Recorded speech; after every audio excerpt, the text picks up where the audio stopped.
Amigos, ya estamos nuevamente de retorno en nuestro tercer bloque de nuestro programa y para este bloque hemos invitado al licenciado Máximo Montesa Flores para seguir analizando el tema social, el tema de coyuntura, las protestas que se ha venido suscitando de manera bastante violenta en nuestro país y que viene afectando mucho la economía, sobre todo del turismo, ¿no? Porque eso es lo que está generando ciertas cosas que preocupan mucho a nuestro país y a la sociedad, porque cerrar las carreteras, tomar aeropuertos, es un tema que realmente no le hace bien al país. Nosotros somos conscientes de que se debe protestar, pero siempre sin afectar la propiedad privada de los demás. Máximo, buenas noches, bienvenido a nuestro programa. Muchas gracias, Miguel, muy buenas noches y dispuesto a las interrogantes de este tema tan importante que es la crisis política. ¿Cómo es tu primera impresión respecto a lo que viene pasando en nuestro país? En breve te digo que en el 2016, que gana Pedro Pablo Kuczynski con pocos votos a Keiko Fujimori, se generó ya esta crisis. Al no saludar y no reconocer la señora al presidente electo. Eso genera también una crisis en la medida de que tiene que renunciar el señor Pedro Pablo Kuczynski por la situación de la corrupción, ¿no? Asume pues el vicepresidente de la República, Martín Vizcarra, que también es vacado. Luego pues hay un presidente constitucional que dura 2 días o 3 días, y luego pues el señor en este caso que termina con las elecciones, ¿no? Entonces, o sea, hay un antecedente, ¿no? Hay un antecedente. Y sí es cierto, ¿no? Viene generando una crisis ya no de ahora, sino de atrás, ¿no? La crisis que también se corrobora en el proceso electoral, quedan 2 abismos, ¿no? De la derecha recalcitrante, con Keiko Fujimori, y la izquierda aparentemente recalcitrante. Entonces, indudablemente, el pueblo está cansado, no quiere a Fujimori, entonces se rechazó y se da pues la elección del profesor Pedro Castillo Terrones, que desde el proceso ya de la segunda vuelta, ya se sabe a boca de urna y luego el conteo rápido y toda esa situación, prácticamente Keiko Fujimori y sus aliados desconocen, se van hasta la OEA, etcétera. Pero que aquí hay que reconocer algo, Miguel, de que detrás de todo esto, y hay evidencias de que detrás de esto, desde la base naval, Vladimiro Montesinos Torres sigue operando y sigue digitando a sus operadores políticos en el Congreso, Norma Yarro, el congresista Montoya, más de 5 o 6 congresistas que están digitados por Vladimiro Montesinos Torres. El mismo Vladimiro, en un audio que se reconoce prácticamente que existe pues la necesidad de coordinar con varios personajes, lo nombran al señor Botman también, por ejemplo, y nombran a una serie de personajes. O sea, el señor Vladimiro Montesinos Torres, sentenciado a 25 años de pena privativa de libertad por una serie de actos, ¿no?, que el Poder Judicial así lo ha demostrado, sigue operando en el Poder Judicial, en el Ministerio Público, en la política. Incluso ha aconsejado cómo debe actuar la señora Keiko Fujimori. La señora Keiko Fujimori, por ejemplo, antes de que estalle la crisis, salió del país. ¿Qué se sabe de ella? ¿Qué sabe del juicio que tiene que seguirlo? El Ministerio Público está cometiendo grandes errores. Y tú has puesto una imagen de ayuda, el tema en San Marcos, la Constitución, ¿qué dice en el artículo 103? La Constitución no ampara el abuso del derecho. Y en San Marcos ha habido abuso de derecho. Yo debo felicitar al rector de la UNI, que ha hecho respetar su recinto. En cambio, la señora Gerí, que los sanmarquinos están pidiendo su renuncia, no solamente por eso, sino que también ha puesto una postura frente a la SUNEDU. Y la SUNEDU, por ejemplo, es un elemento importante de avance en la calidad educativa. Pero el ministro del Interior ha manifestado que la policía ha hecho uso de su derecho. Se ha observado delito de flagrancia y ha intervenido sin necesidad de la Fiscalía. Claro, no estamos de acuerdo, ¿no? Perdón, si tú revisas las imágenes de la vivienda universitaria, sin fiscal, hay abuso lo que han cometido con las estudiantes mujeres y varones, les han tirado todas sus cosas como si fueran delincuentes. Son estudiantes que vienen de provincia, por el solo hecho de venir de provincia y que radican en la residencia universitaria. Y ahí observamos también un estudiante que dice, no queremos salir porque nos van a sembrar, ¿no? Así es. Hay un temor. Y tú has visto que en todo este proceso, en Lima, por ejemplo, los ternan con piedras.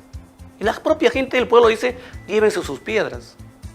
Entonces, aquí, claro, el legítimo derecho constitucional del ciudadano a protestar, a rebelarse. Pero también, obviamente, la paz es importante. Mi postura personal es la paz. Pero nosotros no la estamos paz de acuerdo, con la justicia social. Claro, no estamos de acuerdo con la violencia, ¿no? Cerrar carreteras. Te preguntarás, Miguel, ¿por qué el sur está la mayoría en contra de lo que viene ocurriendo? Porque prácticamente, por ejemplo, no se ha dado la ley de masificación del gas. Somos exportadores de gas, tenemos gas en el Cusco y tenemos el gas más caro. Y el propio Congreso se opone a la masificación del gas. Sí. ¿No? 55, 60 soles un balón de gas. En la crisis ha llegado hasta 80 soles. Entonces te pregunto, eso por ejemplo, en el caso de los hidrocarburos, en el caso del petróleo, en el caso, por ejemplo, del derramamiento de petróleo en el mar peruano, en Ventanilla, el caso de Telefónica, ¿qué resulta? Si tú analizas este libro, en la página 146, el liberalismo y liberalismo y el autoritarismo, ahí sostiene que en 1823, cuando se da la primera constitución, se establece el liberalismo y el autoritarismo. ¿Y quién es su primer presidente del Congreso? Sí, pues. Un sacerdote y abogado. Sí, claro.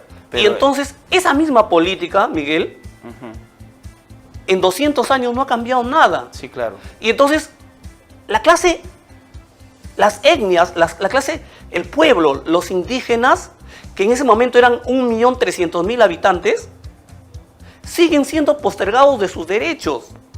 Por ejemplo, solo en el caso de Ancash, está paralizado la obra del Ministerio de Transporte, la carretera. Llegas a Ancash ahorita en 9, 10 horas. ¿Por qué? Porque prácticamente el contrato con la empresa china está observado, está paralizado. Y muchas empresas, muchos contratos con las empresas chinas en el Perú, el día de hoy están paralizados. ¿Cuántas obras se han cristalizado el 2021 con el gobierno del señor Castillo? ¿Cuántas en el 2022 con el gobierno de la señora Boluarte y señor Castillo por la crisis política? Y tú hacías una pregunta al congresista Tello. ¿Y ese presupuesto que debía ser destinado, cuánto de los presupuestos en los gobiernos regionales, porcentaje, 45 al 50% de presupuesto se ha gastado el año pasado? Lo que te demuestra que se ha devuelto al fisco el otro 50%. O sea, no ha habido capacidad de gasto. Toda esta crisis política no está permitiendo inversión en beneficio de las regiones. ¿Qué te piden las regiones? Por ejemplo, en la región Lambayeque. Si vas a Chiclayo, Chiclayo no ha cambiado nada en más de 40 años que conozco. Como otras regiones también, ¿no? Pero es en realidad largo y bastante y tendido. Yo entiendo el liderazgo y el conocimiento de Máximo Montesa. Ya habrá tiempo para hablar bastante de liberalismo y de autoritarismo como antecedentes, pero puntualmente el tema de la protesta, ¿tú estás de acuerdo? ¿Ha habido excesos según tu parecer? Desde los dos puntos, tanto del pueblo como de parte del Estado, hay errores. Primero, el Estado ha tenido que haber casi 60 muertos para que la señora presidenta diga, vengan a Lima, vamos a dialogar. Y yo pregunto, ¿y por qué esperamos esto ante los conflictos? Si al ingresar al gobierno sabían que hay ya más de 127 conflictos en todo el país. ¿Por qué no en cada ministerio que tiene un asesor para resolver los problemas de conflicto social, no se hizo un plan estratégico para resolver esos problemas? ¿Por qué tenemos que esperar que se tengan que levantar, que tengan que hacer paralizaciones, que tengan que hacer bloqueos para resolver sus necesidades? Por ejemplo, ¿Cuándo se aprobó el referéndum para el pago de los fonavistas? El 2011. Han pasado 12 años y hasta ahora no se le paga. El Tribunal Constitucional se ha pronunciado a favor de los fonavistas y hasta ahora no se le paga. Se les tiene meciendo a cada rato a los pobres fonavistas. Es dinero de los fonavistas. ¿Y por qué no lo entregan? Porque ese dinero lo tienen algunas empresas nacionales o transnacionales. Y no le quieren devolver lo que ha recomendado el Tribunal Constitucional. Y eso cansa definitivamente. Y eso obviamente cansa al pueblo. ¿Cuánto es la pensión de un docente cesante? ¿Cuánto es la pensión de un trabajador de más de 30 años? Por ejemplo, más de un año, casi un año ya, que ha salido la ley para la CTS del 100% de los docentes, en abril del año pasado. Y hasta ahora no se reglamenta. Negligencia del Ministerio de Educación. De igual forma, hay muchos docentes que han cesado el 2022 después del 14 de abril y se les sigue pagando con el 14% de la RIN. Sí, claro. De igual forma, otro aspecto importante que es bueno conocerlo, acá en Lima nada más, los asentamientos humanos de todo Lima metropolitana no tienen agua. Por decirte un caso, la Dinoes, Atevitarte, los vecinos no tienen agua, solamente tienen agua 2 horas. Y al segundo y tercer piso no llega. Y está cerca la tarjea. El tema, el día de hoy, es ejecutar obras. Entonces, a la señora Dina Boluarte yo le pido, y a los ministros de Estado, vayan al pueblo. Vayan, ¿qué necesitan? Son los procesos para las licitaciones de obras. Se tienen que hacer algunas excepciones en la ley para que de esta manera se destraben los proyectos y salgan rápido las obras, es decir, solamente en educación. En Villa María del Triunfo, en San Juan de Miraflores, hay más de 10 instituciones, más de 12 años, que hasta ahora no se ejecutan las obras. Una de ellas es la institución donde trabajé, el Tupac Amaru, que recién aparentemente este 2023 van a tumbarlo para poder construirlo. Dime, si en Lima eso ocurre, ¿cómo es en todo el país? Sí, el 60% es un... Entonces, ¿qué se requiere? Se requiere rapidez, que ingrese el sector privado para poder invertir también en educación. El tema de Internet, los 2 años de atraso que hemos tenido producto de la pandemia. ¿Estás de acuerdo con la intervención de las empresas privadas? Tienen que invertir, la Constitución así lo establece. Sí, pero ¿estás de acuerdo con ello? Pero por supuesto. ¿El camino a la privatización? No, privatización no. La inversión público-privada.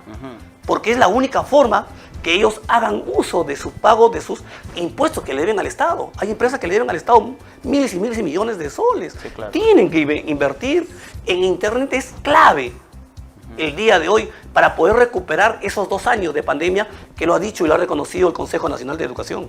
Muy bien. Interesante cada aspecto que puntualiza Máximo Montesa, porque en cierta manera hay muchas cosas que el país necesita para poder solucionar o dar soluciones a todos estos problemas. Y bien es cierto, ¿no?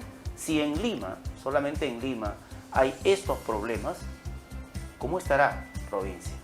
Entonces necesitamos un poco más de eficiencia de parte de nuestro gobierno y necesitamos que nuestros ministerios actúen y también trabajen desde los lugares de las regiones, como bien lo ha manifestado Máximo Montesa. Palabras finales.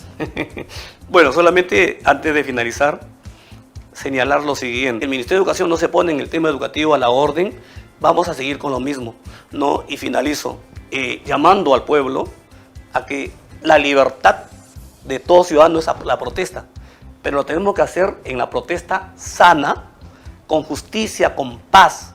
No podemos generar muertes ni tampoco estar cometiendo delitos a la propiedad privada. Así es. La propiedad privada se tiene que respetar. Somos nosotros las personas que creemos que la paz y la justicia social es importante. Y eso es el llamado a la señora Presidenta de la República. La paz con la justicia social, el respeto a los derechos humanos. La intervención oportuna del Ministerio Público.